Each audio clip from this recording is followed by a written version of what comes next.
Hello, Stina. It's good to see so many friends, long-standing friends, and also a few new faces among you. I guess my face, too, is new to most of you because the beard is either my badge of retirement or example of following the leader. Anyway, the message I want to bring you tonight is one of warning, but also of hope. I recently wrote a paper, and the title of it was, Sharia is coming, Sharia is coming. And that's the warning. But first, I need to make sure that we all understand what we're talking about. How many of you have heard of Sharia? Okay, most of you have. And how many of you had opportunity or the inclination to spend any time reading the Quran or studying Sharia? Any? Okay, then we got some ground to cover. But before I do get into that, there's something I really want to make clear. Because of some of the things I'm going to say tonight, there are people who will accuse me of Islamophobia, and I'll deal with that later on. But I want to make one thing clear. I have a good friend named Avi Lipkin who is organizing a party in Israel called the Bible Bloc Party to try and bring together Jews and Christians in the Israeli Knesset. Avi says, and I want to repeat this for myself too, I love Muslims. It's Islam that I cannot stand. Muslims, the people, this is honestly true. I pray for them every night that they will be set free from the shackles of a hate-filled religion. That God will take the hate out of their hearts and replace it with love. You know, that there is a difference between Islam and Christianity. If there's one fundamental, foundational difference, it's that one of these faiths is spread by love and service, and the other is spread at the point of a sword. And that is the distinction that we have to keep in mind. Because today there's a new phenomenon sweeping North America and Europe. It's an ideology called Chrislam. It's a syncretistic blending of Islam and Christianity. And as Christians and as a political party, we need to be aware of this because it's really very, very dangerous. When you blend the two, it's like mixing oil and, it's like mixing dynamite and matches. The two cannot blend. One will have to give way to the other. And we need to be aware of this because, as this paper says, Sharia is coming, Sharia is coming at us like a freight train.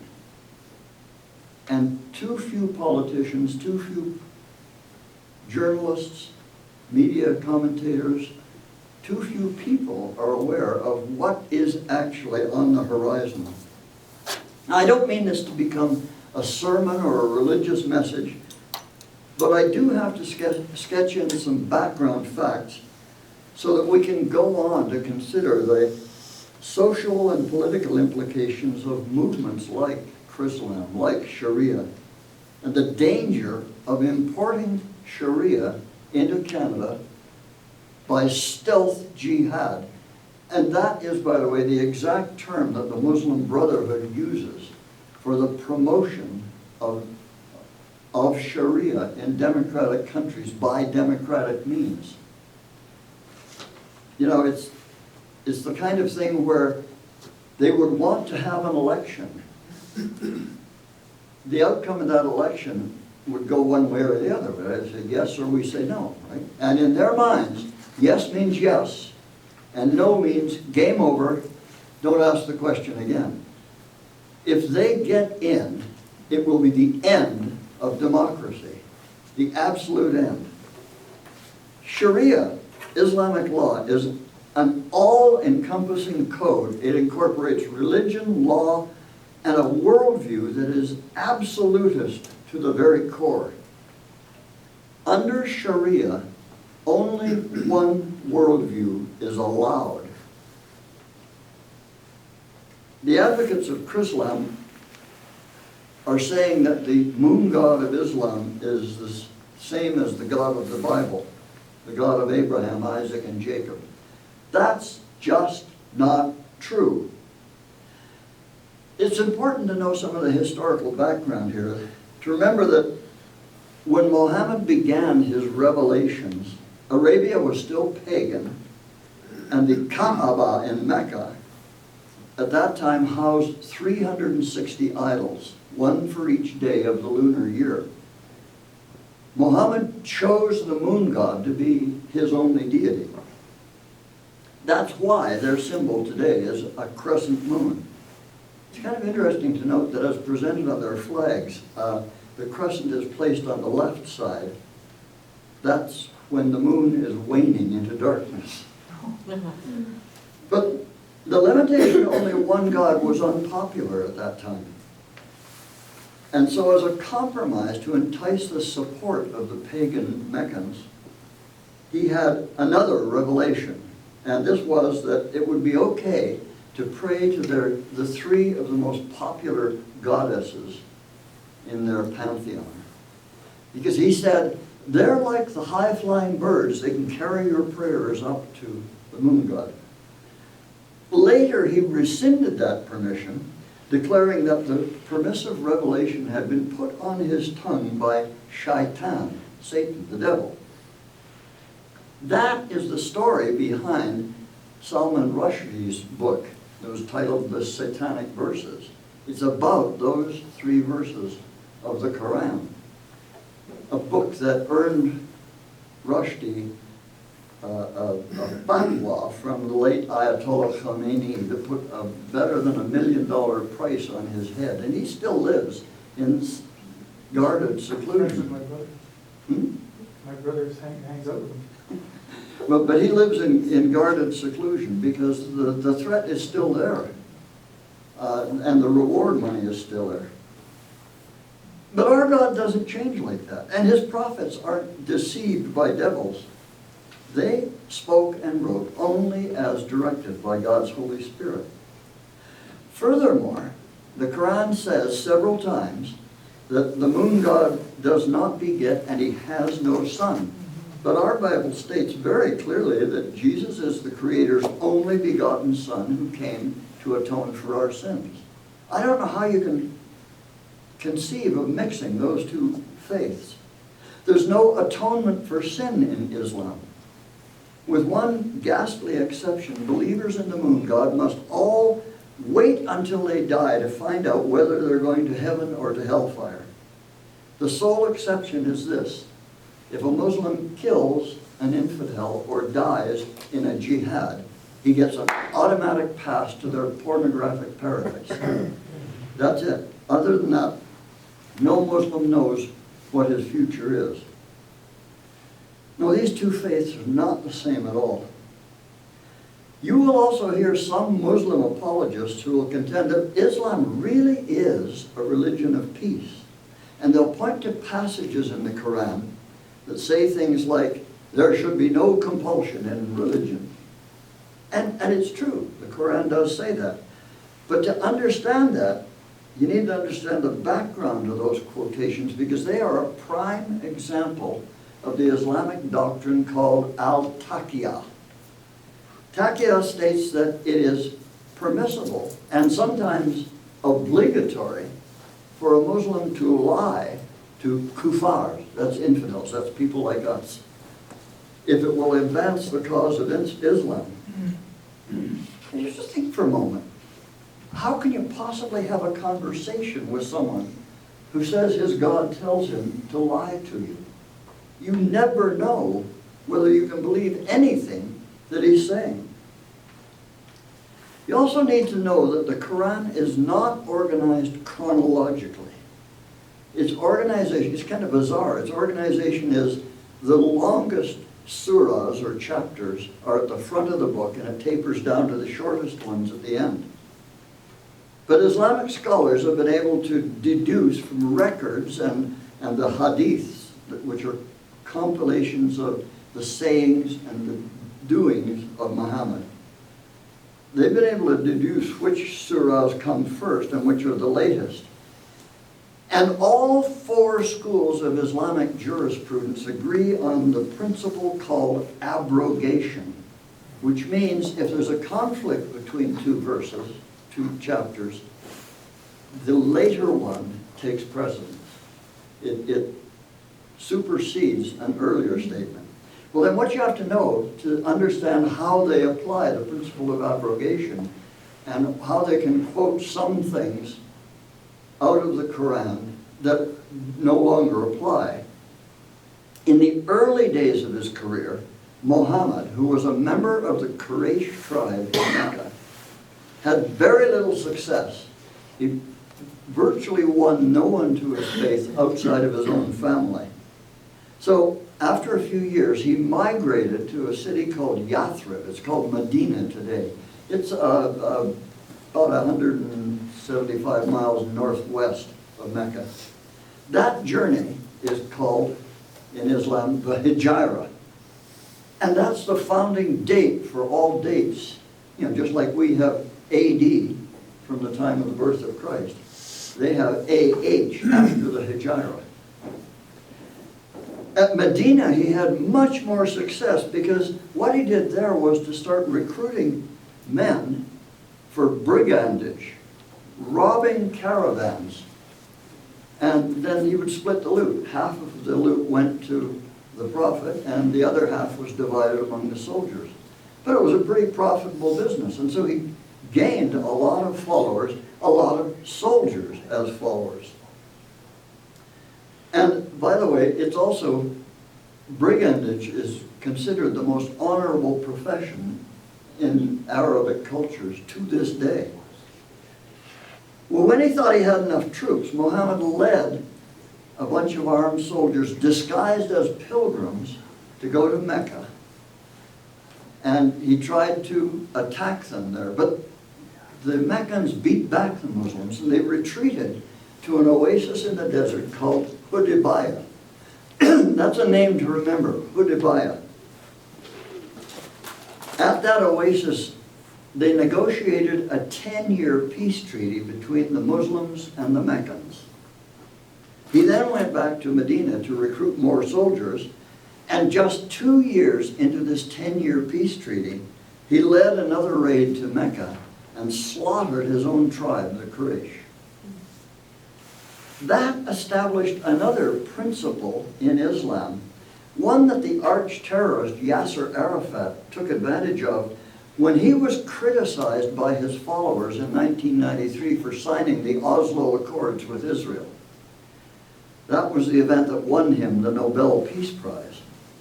But like Muhammad at Hudaybiyah, Arafat, as he told his followers when speaking in Arabic, he didn't really mean it. He said, based on Muhammad's example, that allows leaders to make and break treaties at will. And it's worth observing that the PLO, the Palestine Liberation Organization, has never followed any of the principles of the Oslo Accords that they signed in 1993. Not one. Anyway, it was during the early Meccan period, before the Hijrah, that all of the peaceful surahs in the Quran were dictated. Muhammad was illiterate, so it had to be written for him by other people. The Medinan surahs are the bloodthirsty ones that exhort Muslims to lie in wait for Christians and Jews, attack them wherever they could, kill them, strike them at their necks, cut off their fingers, cut off their arms and legs on opposite sides. All of the bloodthirsty surahs come from that later period, and therefore they supersede all of the peaceful ones. So if someone quotes you from the Quran and says, but Islam is a religion of peace, it says there should be no compulsion in matters of religion, you know that they're quoting something that no longer applies in their faith. It's an example of al-taqiyah. lying to promote Islam's conquest. All four schools of Islamic jurisprudence, Sunni, Shia, Ismaili, Ahmadiyya, they all agree that it's the duty of every Muslim to engage in or to support jihad. And 80% of the references to jihad in the Quran refer to violent warfare to kill anyone who is not a Muslim. In fact, their theology divides the whole world into two houses. One is called Dar al-Islam, which means the house of submission to Islam. And then all of the rest is automatically called Dar al-Harb, which means the house of war. They have declared war on us, but our politically correct politicians and media either don't know it or they're afraid to say so. Peter Schweitzer, the author of A Definitive History of Ronald Reagan's Triumph over Communism in the late 1980s, recently wrote that if Reagan were alive today, quote, he would insist that America stay on the offensive against extremist Islam, recognizing that terrorism is only a grisly symptom. Until the totalitarian nature of this ideology is destroyed, as Nazism and communism were earlier destroyed, although communism is making a comeback, until it's destroyed, terrorism is inevitable. Peaceful coexistence is simply not an option.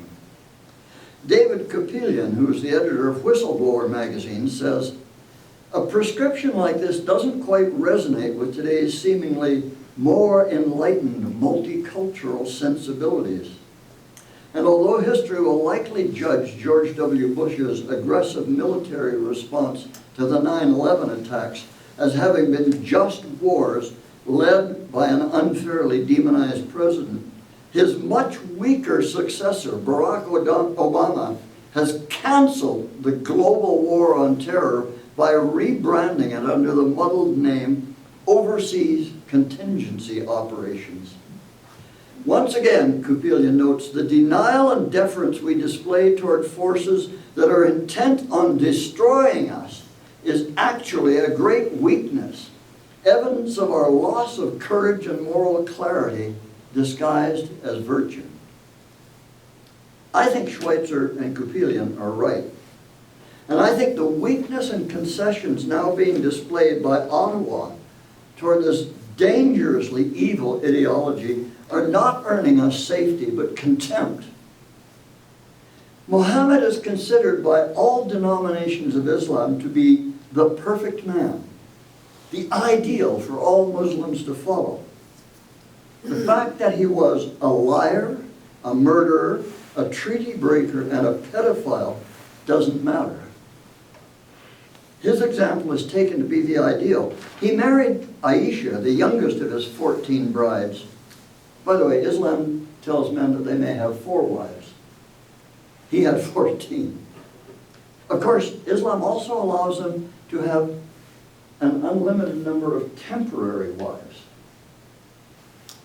A wife that you rent for an hour or a day or something like that. You know, the Grand Ayatollah of Iran said a while ago, they have no problem with prostitution. They have established what they call chastity houses, where temporary wives are available to rent. It sounds like body houses to me, but this is the kind of twisted theology that drives this ideology. Anyway, he married the youngest of his 14 brides, his favorite, when she was only 6. Didn't consummate the marriage until she was 9. That example, though, is what validates the practice of child brides today in lands that are under Sharia. It's really important for Canadians to understand just how much the biblical worldview and the Islamic worldview differ in their impact on human societies. At the very basic level, one is spread by love and service. The other is spread at the point of a sword. Historically, the constitutional democracies of the West, like ours, all trace their origin to an event 801 years ago at Runnymede in England, the signing of Magna Carta. Now that document had some faults. It was wildly anti-Semitic for one thing, but it incorporated a core principle that actually gave birth to free and democratic Western governments. The principle that there is a higher law that even the crown must obey, and it is found in the Bible. From that single principle, which dealt a death blow to the doctrine of the divine right of kings, flow all the benefits of our kind of democracy. I should point out, by the way, that when I'm speaking of liberalism, that's with a small L. The liberalism of philosophers like John Stuart Mill and John Locke, or of Benjamin Disraeli, who was actually the founder of conservatism. Liberalism with a big L and conservatism with a capital C are both a long, long way from classical liberalism and classical conservatism. Disraeli, the founder of conservatism, was very compassionate toward the poor. In fact, I urge you to read his novel Mudlarks. It's about the orphan kids who used to hang around the bay, the estuary of the Thames. When the tide went out, they'd go digging in the mud for things that might have fallen overboard from ships. It showed his desire to help people, to help themselves to achieve independence and prosperity. Disraeli would never have countenanced the Tory policies that over the past decade grew Canada's civil service into an unprecedented bloat. And Mill's and Locke's liberalism always meant a minimal intrusion of government into the lives of citizens, not the rob Peter to buy Paul's vote that characterizes the unprincipled regime of Prime Minister Trudeau, father or son, or both. When Christianity spread Judaism's message of a righteous, all-powerful, and compassionate God, that was a real revolution in worldviews. By proclaiming a creator who is consistent at all times and all places, the Bible became the foundation of an intellectual and social revolution. Because the creator is consistent, Christian Enlightenment philosophers believed his creation reflects that quality, and that was what made modern science and technology possible. Prior to that, the various pagan pantheons all portrayed their so-called gods who were really just spoiled children writ large. While ancient Greek natural philosophy did make a few valuable discoveries about nature, it wasn't able to extend them into theoretical physics or chemistry, or to give birth to science as we know it. That had to wait for Christian researchers like Newton, Boyle, Maxwell, Fry, Pascal, and a host of others whose worldview was rooted in the consistency of the God of the Bible.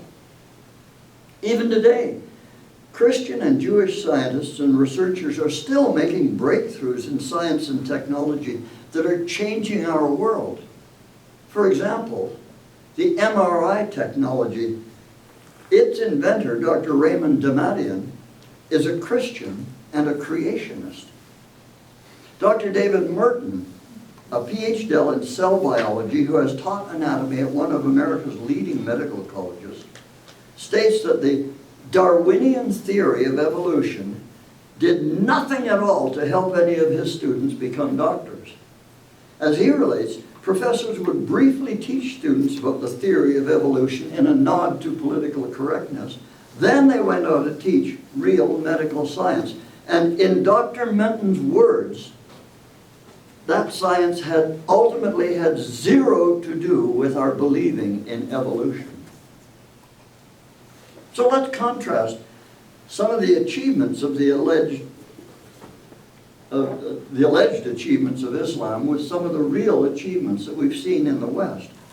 We're often told, for example, that the Muslims invented algebra and the concept of zero.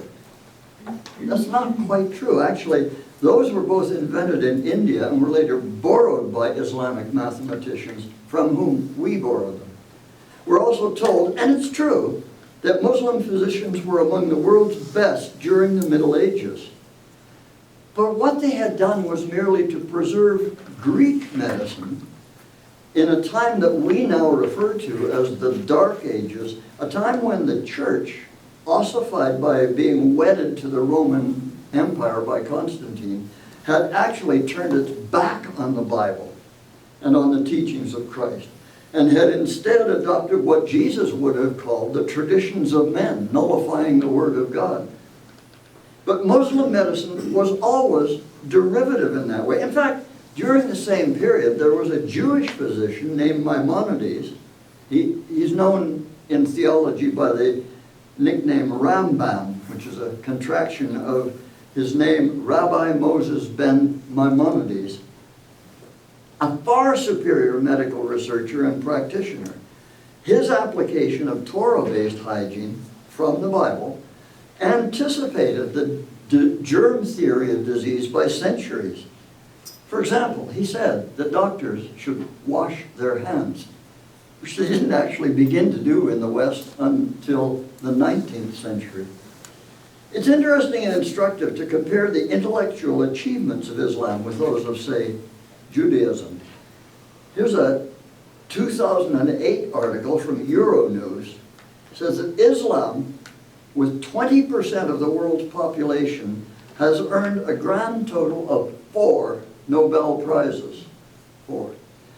The Jews, with only 0.02% of the world's population, 1/1000th as many as Islam, have earned 129 Nobel Prizes. That's 32 times as many, but on a per capita basis, it's 32,000 times as many. You know what? Worldview does make a difference. It also makes a difference in human rights. I've got a list here of what Amnesty International reported in 2009 about Muslim-majority nations. And here's the important distinction: living under Sharia law. Algeria, political killing, censorship, harassment and intimidation. Bahrain, summary execution, abuses of detainees, censorship. Egypt, censorship, limited judicial independence and police torture. Iran, torture, repressed minorities, discrimination against women, unfair trials, censorship and executions. Libya, censorship, killing of demonstrators and prisoners. Morocco, discrimination against women, abuse of prison, and it goes on and on and on. It's the same in Oman, Iraq, Kuwait, Qatar, Tunisia, Saudi Arabia, Syria, the United Arab Emirates, and Yemen. Do you see a pattern here? And in Muslim-majority nations, churches and synagogues are either repressed or banned altogether. That's the bitter and intolerant fruit of Sharia law. But surely you might think Sharia law could never replace the democracies that we've grown since Magna Carta. No? Consider this. In the UK, the very seat of Magna Carta, there are already more than 90 local Sharia courts. In many cities in England, France, Denmark, Sweden, and Germany, there are no-go zones, areas where unofficial, self-appointed Sharia police patrol the streets, harass women if they're not wearing the niqab or the burqa, punish men and women for holding hands in public, beat people up for drinking or other violations of Sharia. And those are areas into which even the police and firefighters are afraid to go. A police car will not go into Molenbeek in Belgium unless there is another police car with them. when the police get out of the first car, they're afraid that while they're doing their job, their car will be lit on fire and they will be attacked. So they have to have another police car to watch the police car that went in the first place. Here in Canada, our Muslim-friendly Prime Minister has appointed into the federal cabinet one Omar Al-Khabra, who previously was the president of the Canadian Arab Federation, in which office he denied repeatedly that Hamas and Hezbollah are terrorist organizations. And three times he's been part of a move to try to bootleg Sharia law into Ontario. Fortunately, all three times the movement was defeated, primarily with the support of Muslim women who don't want to lose the liberties that they have under Canadian law. They know what Sharia law is like and they don't want to go back to it. Well, today, as Parliamentary Secretary to our Minister of Global Affairs, Omar Al-Khabra is in charge of all Canadian consulates around the world. I want you to contemplate for a moment what it would be like for a Christian from those countries going to the consulate and trying to gain refugee status to come to Canada. And what did Omar Al-Khabra do to earn this influential post? Well, during the last election campaign, he arranged for Liberal leader Justin Trudeau to speak in mosques all across Canada. And in some ridings, the Muslim vote was important to the Liberals' majority mandate, under which they rule now. And what do they do with that kind of rule? They just recently imposed closure on the debate on Bill C-14. If you don't agree with us, shut up! This information, which is mostly being suppressed by the pro-liberal media, puts a very different light on this government's plan to add even more Syrian refugees this year to the 25,000 already brought into Canada.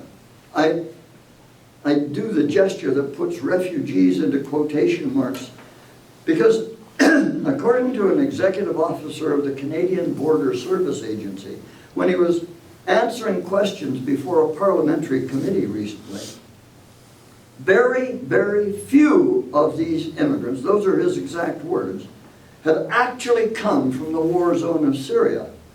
Almost all of them came from Turkey, Lebanon, or Jordan, where many of them had already settled into apartments and many even had jobs. But Canada's new Liberal government lured them here with promises of job training, language training, better medical care than Canadian pensioners or veterans get, free housing, and much more.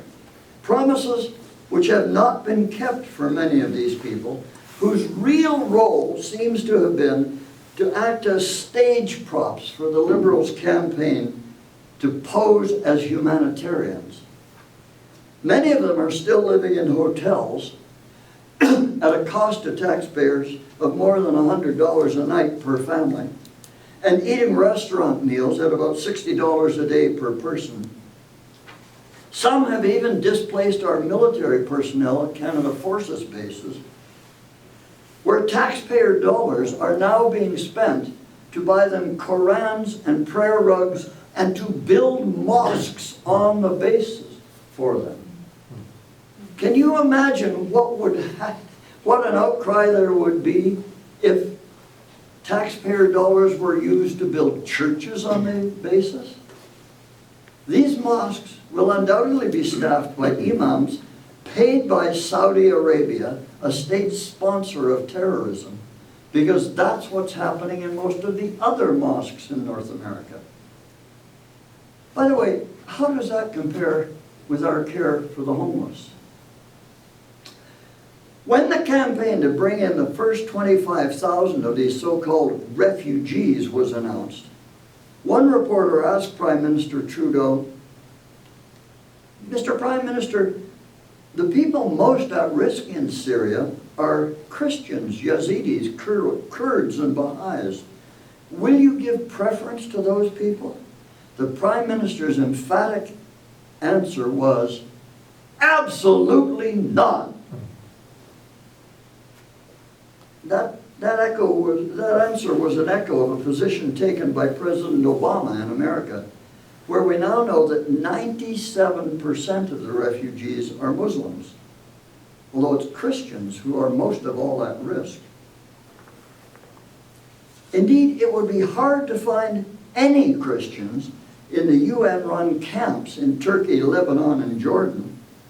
Christians are very reluctant to go into those camps because they know they risk being beaten, raped, or killed by the Muslim refugees there.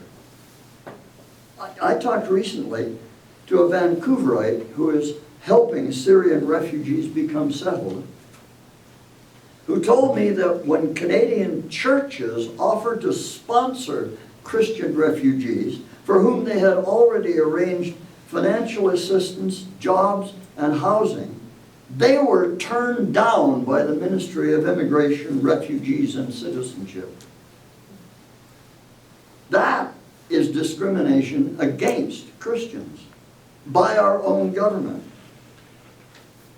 Why? Why this apparent preference for Muslims? Well, I'll tell you, some people are calling these queue jumpers refugees. Some call them economic migrants. I call them liberal voters in training.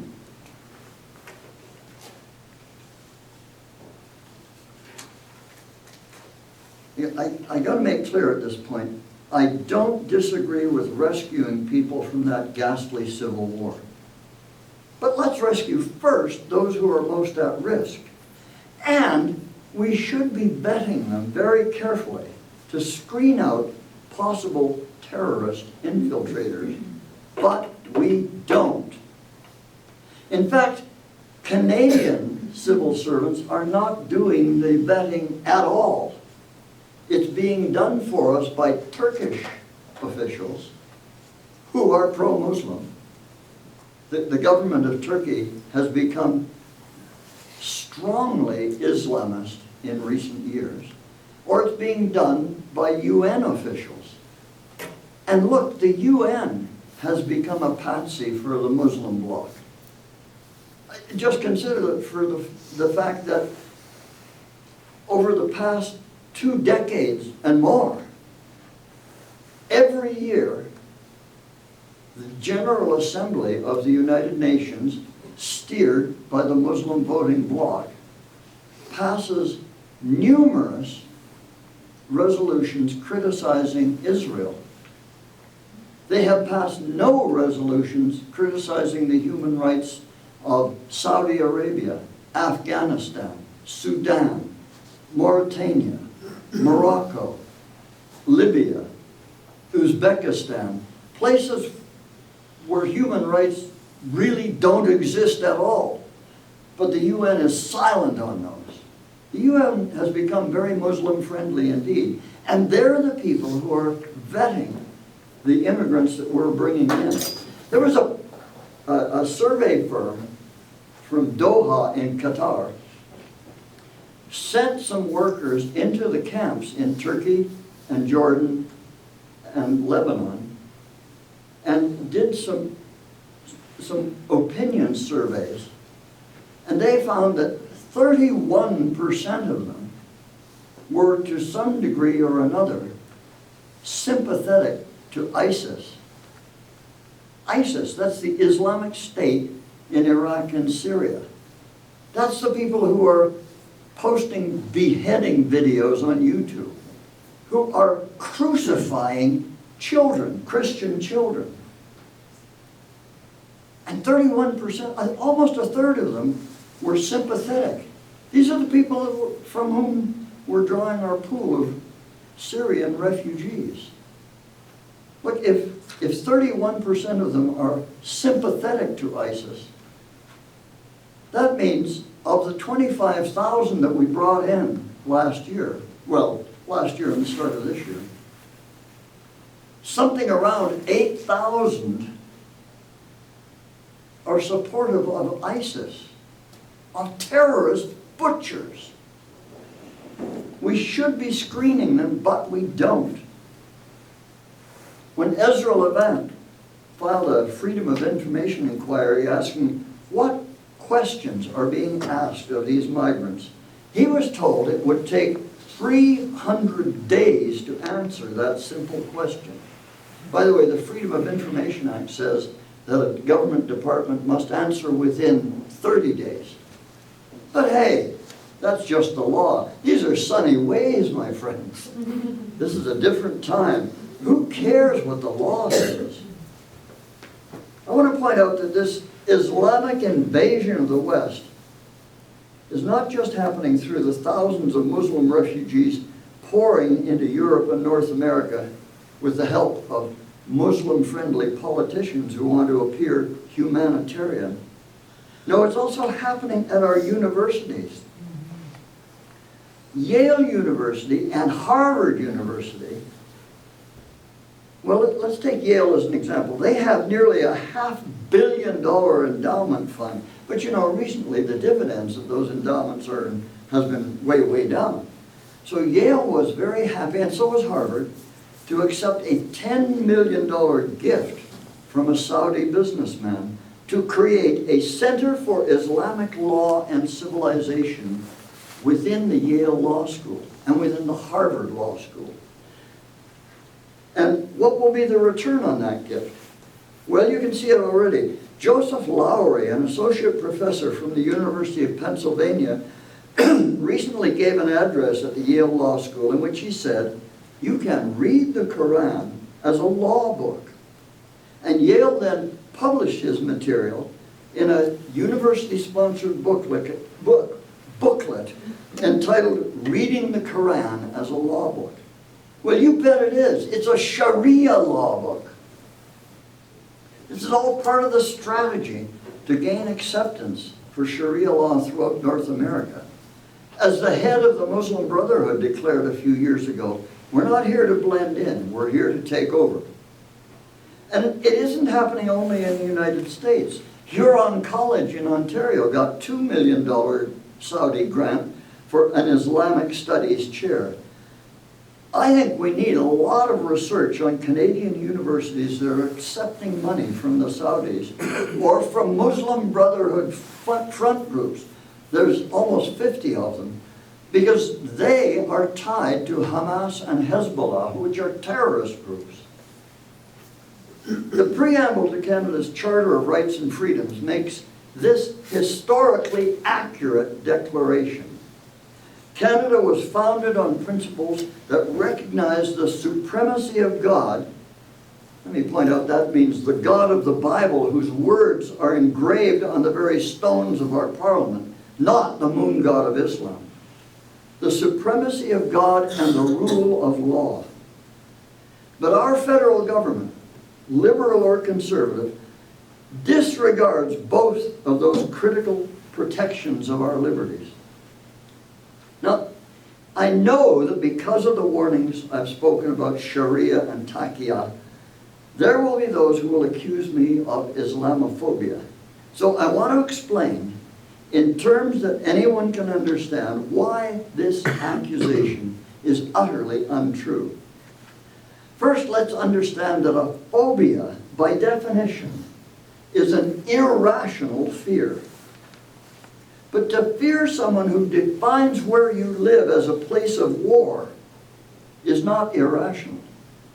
To fear that someone who says he wants to kill you may actually try to do just that is not irrational. It's simply prudent. That's not Islamophobia.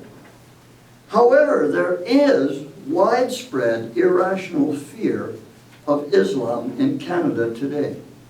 This real Islamophobia is mostly manifested by cowardly politicians and media who are too terrified of Islam to identify the root of 95% of the terrorism in the world today. They're afraid to name those who threaten to destroy our way of life, who threaten to kill our men and make sex slaves of our women and boys.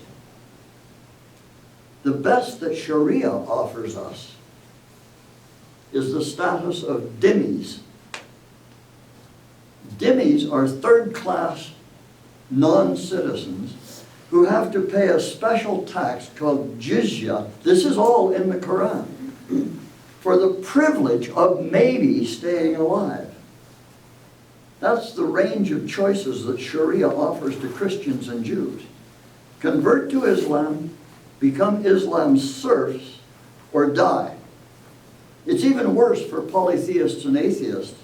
Their options are just convert or die. Now look, it's certainly true that not all Muslims are terrorists. But it's also true that the vast majority of terrorists today are Muslims. And it's also true that many among the peaceful majority of Muslims are either quietly sympathetic to jihad or they are intimidated into silence. And some will accuse me of preaching hate. That's absolutely untrue. 15 years ago, a homosexual activist from Edmonton made that accusation. Well, $51,000 and a few years later, the Federal Human Rights Commission sent me a letter to say that his accusations were without merit. So today, I'm one of the few Canadians who has a piece of paper from a federal government agency saying that I'm not a hate monger. But as I said at the outset, I agree with Avi Lipkin. I love Muslims, the people. That's why I pray regularly that God will set them free from the religion that holds their minds in thrall, free to come into the biblical faith that has already set billions of people free, and that is the foundation of scientific inquiry and political emancipation. As Professor Samuel Huntington has written in his book, Class of Civilizations, it's an undeniable fact that Islam has bloody borders. To close our eyes to that threat, as so many politicians and media pundits do, out of misguided political correctness, and out of the absurd idea that all cultures are equal, that is Islamophobia, and I'm against it. Folks, Sharia law is coming at us like a freight train, and there is only one sure defense against its depredations: to put our faith in the God of the Bible, from whom all our freedoms come. If we do that, we have the right to hope that He'll save us from this vicious monster, but only if we're obedient to His unchanging word. And please do not be deluded into thinking, as libertarians do, that secularism is a defense against Sharia. 800 years ago, it was Magna Carta's embrace of biblical principles that kindled the light toward the freedom that we have today. 700 years ago, Islam tried to invade Europe after its hordes had already swept across the Middle East, the Maghreb, Northern Africa, the Balkans, and Spain. But the Christian armies of Poland, France, and Spain turned them back at the gates of Vienna. You know, in the early 1930s, Winston Churchill was mocked for saying that the Nazis posed a global threat to freedom. He was mocked until the bombs started falling. Then we turned to him for leadership. What most people don't remember is that a quarter of a century earlier, Churchill had already warned that the greatest threat of all to the free world is Islam. He was right then, too. Today, the secular governments in Europe are experiencing a renewed Islamic invasion of Europe, and they are emboldening Islamic nations to openly threaten the only democracy in the Middle East, and now to make threats against North America.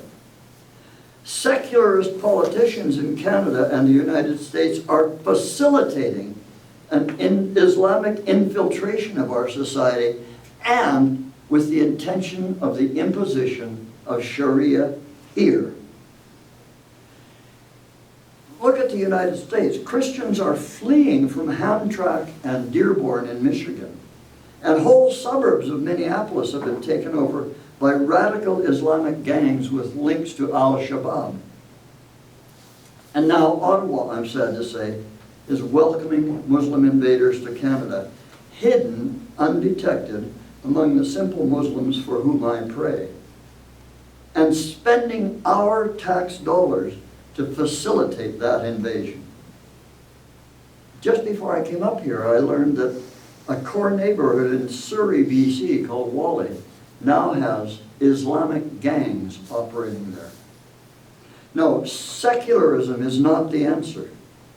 Only a virile and humble defense of God's teaching and instructions can save us now.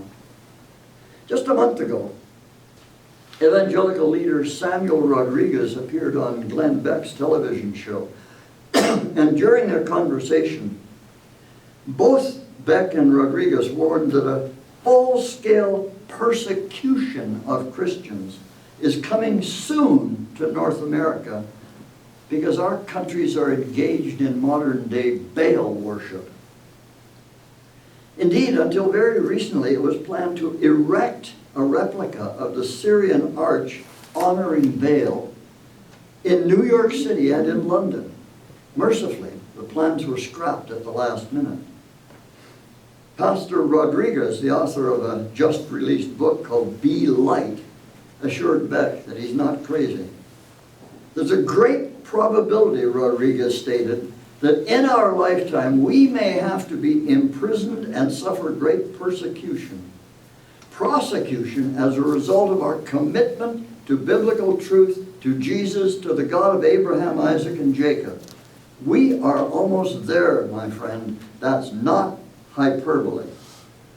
Pastor Rodriguez and his wife were the 2015 winners of the Rosa Parks Courage Award for making a difference in our world, particularly in the areas of civil and human rights. Well, I think faithful CHPers too deserve some kind of an award. I want to thank you for your perseverance and your faithfulness. As I look back over my years with this party, I think, for example, of Gideon, who was initially given an army of 30,000, but God whittled that down to a mere 1%, so that the glory of the victory would be his alone. By the time we ventured into our first election, CHP had been built up to 13,000 members. But then, when we didn't win a seat the first time out, it dwindled to about 2,500.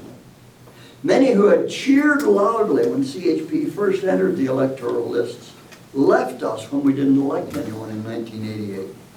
And then a year later, after the Reform Party elected a single MP, an evangelical Christian, in a by-election in Alberta, a lot of the Christian vote migrated to her party. But we soon learned that the leadership of the Reform Party, and later the Alliance, and then the merger of the Alliance with a rump of progressive conservatives, were resolutely determined not to touch social issues because the media told them those are the third rail of politics. Touch them and you die. But you were unafraid. Or perhaps it's more accurate to say you feared God more than you feared the scorn of the media. You were prepared to take a stand for truth rather than to water the message down for political expediency, and I want to commend you for that. CHP Canada has been rebuilding since then, and I would guess we've made it about halfway back. We've still got a way to go, but we now have leadership with ideas and vision and hope. And I believe, God willing, they will be able to carry us the rest of the way. I don't know if you reacted the way I did to the two most recent editions of the CHP update. The theme first was moving forward, always rejoicing. And the other one was on lengthening our cords. Those were messages that filled me with optimism. And I want to thank Rod Taylor and Peter Vogel and David Reimer and Vicki Gunn for their faithfulness and for their messages of hope and encouragement. And I also want to thank each one of you for your faithfulness, because without you standing faithfully for the truth, nothing will ever come out of CHP's vision. But remember, Gideon may have been named as the leader, but every one of his 300 men participated equally in the battle. And it's God who gets the glory for the ultimate victory. Political events in Canada and elsewhere have recently created both a need and a reason for hope.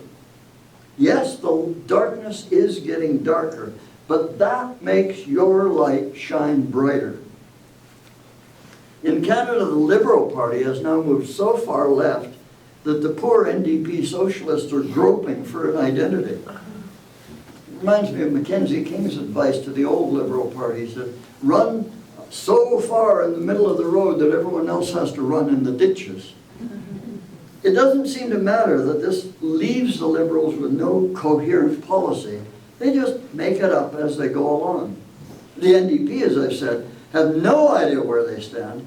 They're looking very seriously at a thing called the LEAP Manifesto, contrived by a gaggle of Marxists, policies that would be even more disastrous than the radical agenda of the Liberals. But the LEAP Manifesto has done for the NDP what sovereignty did for the Bloc Québécois, reduced them to irrelevance. Meanwhile, the so-called conservatives, I still say they're really just liberal light. They are floundering.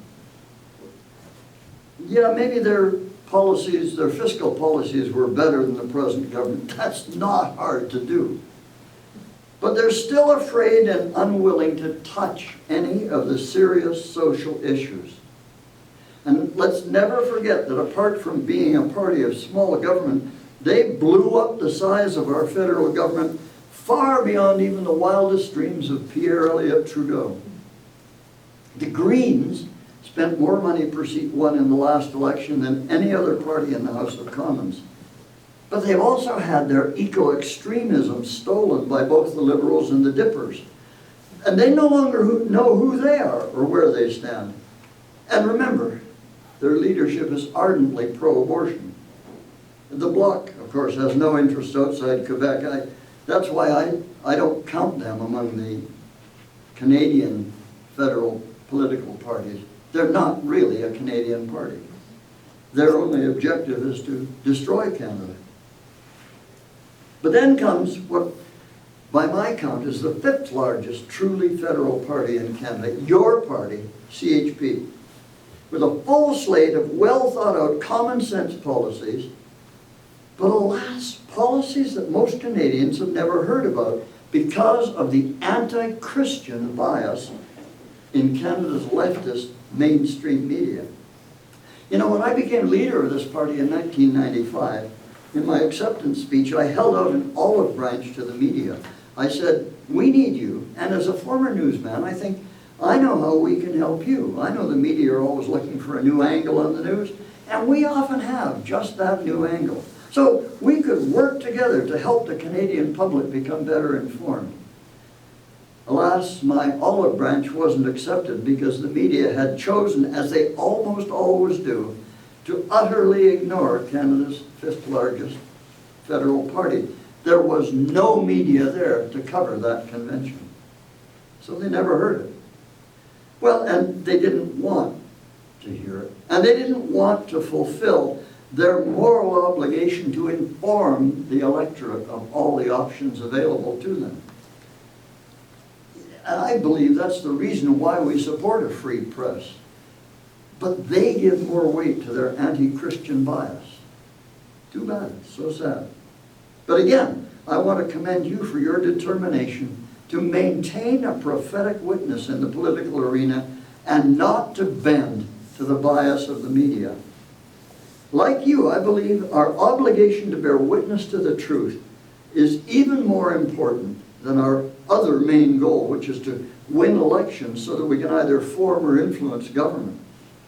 But if we were to weaken or conceal any part of our message just to win seats, it would damage that message beyond repair.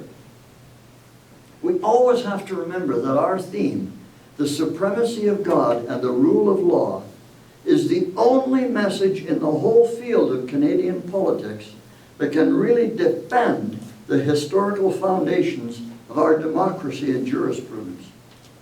So let's go together into the future knowing there is no other party willing to defend Canada from Sharia, from militant secularism, and from moral relativism.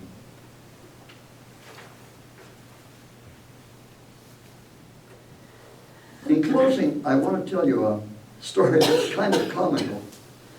Recently, Janet and I watched a movie on Netflix called, and I'm not kidding, Chuck Norris versus Communism.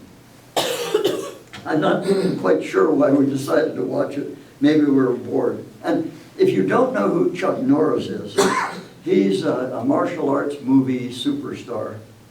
I haven't seen any of his movies. I have, I think, seen one or two of his old TV series, Walker, Texas Ranger. My sister-in-law is a big fan of that series, so while we're visiting her, we've seen a couple of them. But there's even a genre of Chuck Norris jokes. For example, there was a town that had a street named after Chuck Norris, but they changed it because nobody crosses Chuck Norris and lives. Or fear of spiders is called arachnophobia, fear of confined spaces is called claustrophobia, fear of Chuck Norris is called logic. Anyway, we watched this movie. It was a Romanian movie in Romanian with English subtitles, and Chuck Norris was not in it, he was just in the title. This movie was all about how a Romanian firm trafficked in bootleg videotapes of Hollywood movies dubbed with a Romanian soundtrack. One of the consistently popular items was Chuck Norris movies.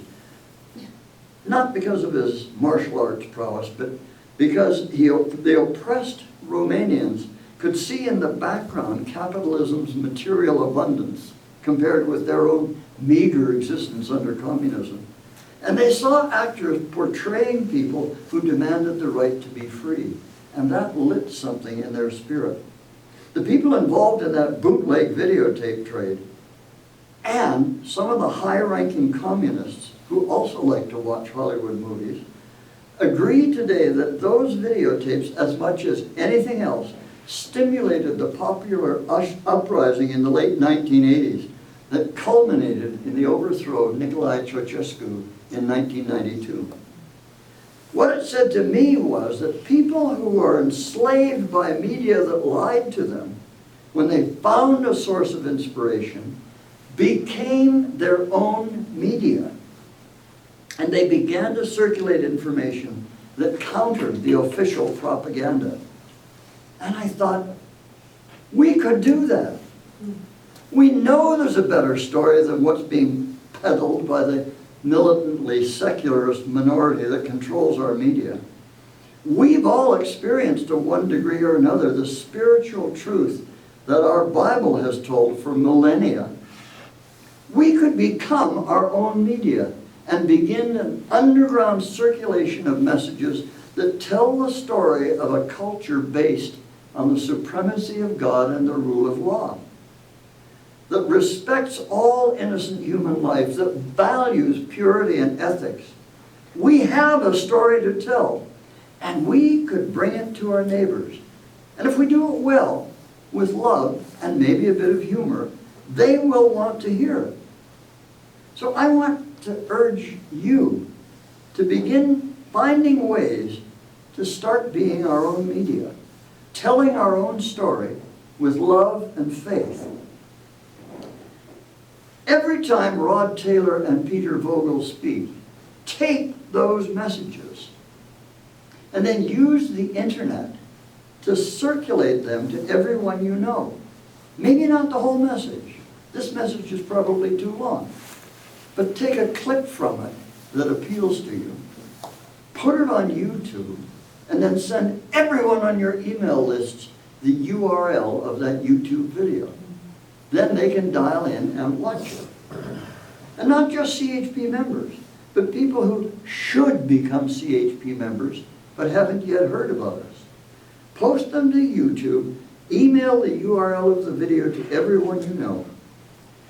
The people who brought down communism in Romania didn't think they were doing anything big, but it grew seemingly by itself until it became a revolution for liberty. And God willing, I believe we can do the same. You might want to title your clip from this speech, Chuck Norris versus Sharia. I think a title like that would attract a lot of viewers.